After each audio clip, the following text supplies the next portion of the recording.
மாநிலத்திற்கு மாநிலம் பாஜக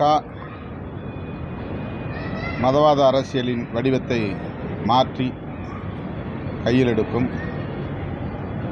வட இந்தியாவுக்கு போனால்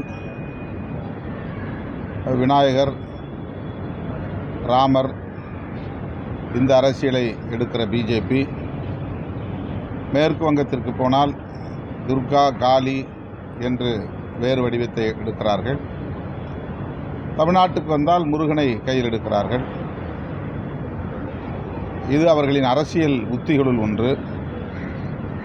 பிற மாநிலங்களில் இந்த மதவாத அரசியலுக்கு மக்கள் மயங்குவதைப் போல தமிழ்நாட்டில் இவர்களின் மதவாத அரசியலுக்கு ஒருபோதும் மக்கள் மயங்க மாட்டார்கள்.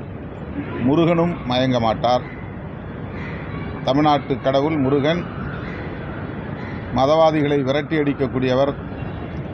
சங்கிகளுக்கு தமிழகத்தில் இடமில்லை என்பதை